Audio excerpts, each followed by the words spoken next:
Jóvenes todos, ¿cómo están? Yo soy Omar desde la Ciudad de México. Hoy es 16 de abril de 2023 y este es mi análisis semanal principal para los próximos días. Como siempre, como desde hace 13 años te voy a explicar absolutamente todo lo que estoy observando. Son 30 instrumentos financieros, te explico cada uno de ellos y junto a esto mi plan de trading, lo que significa tres cosas.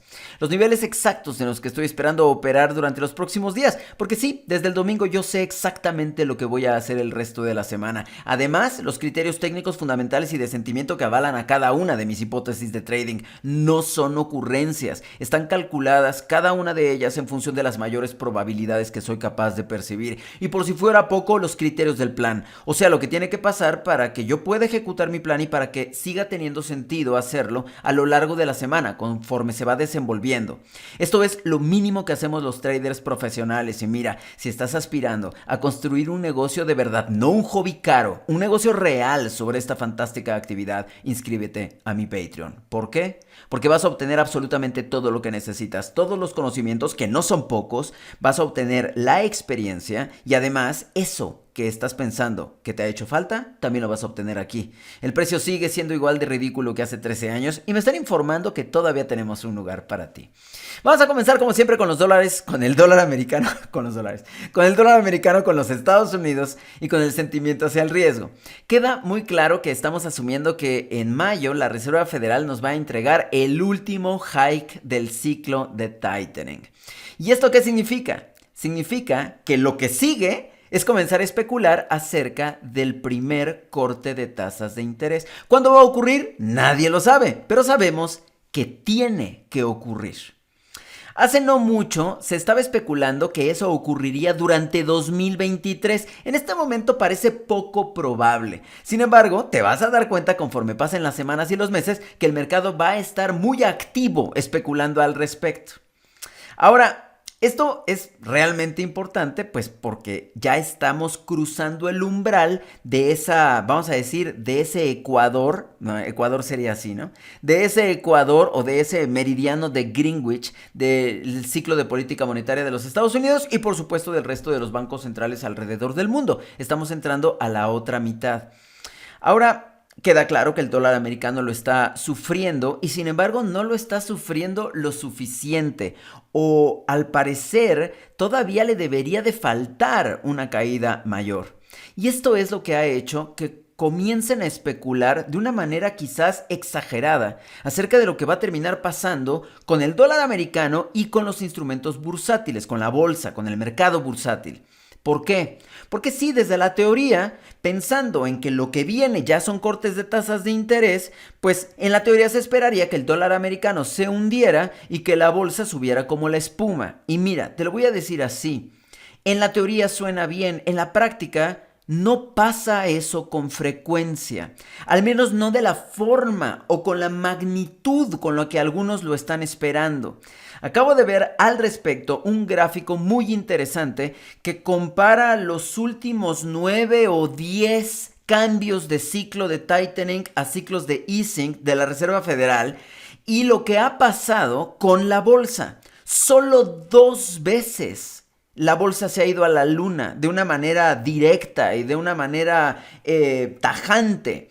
El resto de las ocasiones, en realidad, ha caído y subido y caído en un movimiento más normal.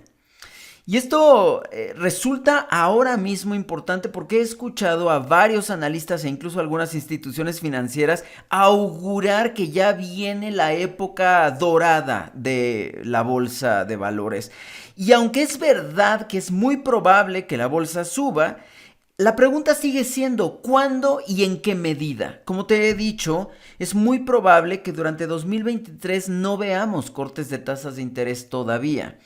De hecho, hay algunas instituciones financieras, por ejemplo, el Bank of America, por ejemplo, si no mal recuerdo, Goldman Sachs, que están pensando que de hecho la bolsa no va a subir como la espuma, sino que se va a mantener en un rango más bien educado, o sea, no muy lejos del margen en el que nos encontramos en este momento para la frustración de la mayoría, de los que están esperando esas explosiones súbitas, fantásticas y multimillonarias tan propias de la leyenda, ¿no? Entonces, ¿Cómo se resume lo que estoy diciendo? Hay que tener paciencia. Paciencia para esperar las señales adecuadas de confirmación que nos digan que realmente existe una posibilidad para que la bolsa se vaya a la luna y regresemos a nuestro mercado para que el dólar americano se hunda en el infierno. Y es lo que estamos viendo ahora. Pareciera que con toda la mezcla de noticias, el dólar americano debería estar mucho más abajo de lo que está. Es algo curioso porque el síntoma más revelador es el dólar americano contra el dólar canadiense. Acuérdate de lo que te expliqué la semana pasada acerca del dólar canadiense. Es muy importante porque ahí viene. Aunque te dije, es un análisis para el mediano plazo y para el largo plazo, por supuesto nos estamos acercando y el mercado se está dando cuenta de eso. Y entonces cuando vemos ese gráfico y lo vemos en mínimos que no veíamos desde hace mucho tiempo, en mínimos menores que no habíamos visto desde hace ya algún tiempo, nos ponemos a pensar que hace no mucho el dólar americano contra el dólar canadiense era el cruce en donde estaba el mayor volumen de posicionamiento en largo en el dólar americano. Y si estamos viendo entonces mínimos menores tan impresionantes en tan poco tiempo, significa obviamente que el sentimiento hacia el dólar americano está cambiando de manera drástica. Y aún hay otros lugares en donde no lo estamos viendo de la misma manera. Y esto obviamente hay que tenerlo en la cabeza. Y como una oportunidad de trading en donde, repito, habrá que esperar una confirmación, habrá que tener paciencia para esperar esa confirmación que nos diga que está por ocurrir.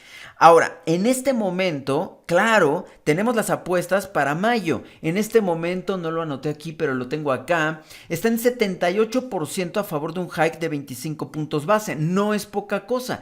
Y entonces pensamos, ¿por qué el dólar americano no reacciona hacia arriba? Porque obviamente estamos asumiendo que es el último hike, en otras palabras, que viene un dovish hike. A eso hay que sumar los datos. Los datos inflacionarios siguen saliendo abajo de la expectativa, lo que, a ver, en términos de las metas de la Reserva Federal está genial. En términos de la valoración del dólar americano, evidentemente nos invita a venderlo. Salieron los datos, los claims el jueves y los datos de consumo el viernes y salieron realmente malos. Y entonces la pregunta es, ¿por qué el dólar americano no termina por desplomarse?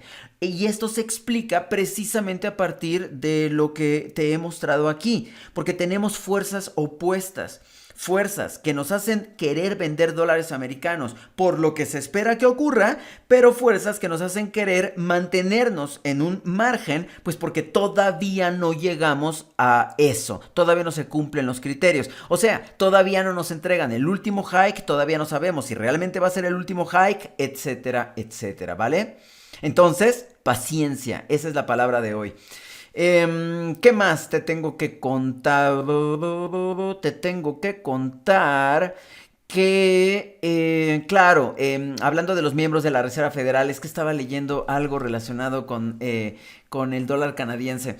La semana pasada escuchamos a Bostic, escuchamos a Bill Roy, que por supuesto aceptan y básicamente asumen que este que viene es el último hike. Sin embargo, también llegó Waller, que hizo una entrevista, le hicieron una entrevista bastante jugosa. Dijo Waller que no ha habido mucho progreso en la inflación a pesar de todo y que entonces esto los debería de obligar a hacer más hikes. Por supuesto es un comentario mucho más hawkish. También Harker se fue por ahí. Dice que deben de subir por encima del 5%, lo que es prácticamente un hecho evidentemente, pero quedarse ahí durante algún tiempo, lo que posterga entonces la posibilidad de los cortes, al menos en palabras de Harker. La próxima semana va a ser semana de PMIs flash alrededor del mundo y habrá que estar atentos a ello. No han sido buenos los últimos datos, los últimos PMIs, los que pronunció ISM en los Estados Unidos, ISM, pero ya vienen los oficiales y a ver si alguno de ellos sale por arriba del 50. Creo que hasta ahí, bueno, no importa cuándo escuches esto, Corea del Norte sigue lanzando misiles en el mar de Japón. Por ahí se esparció la noticia de que Japón de hecho le estaba recomendando a los habitantes de cierta región a salirse de ahí. Ay, ay, ay, esto evidentemente nos suelta a la aversión.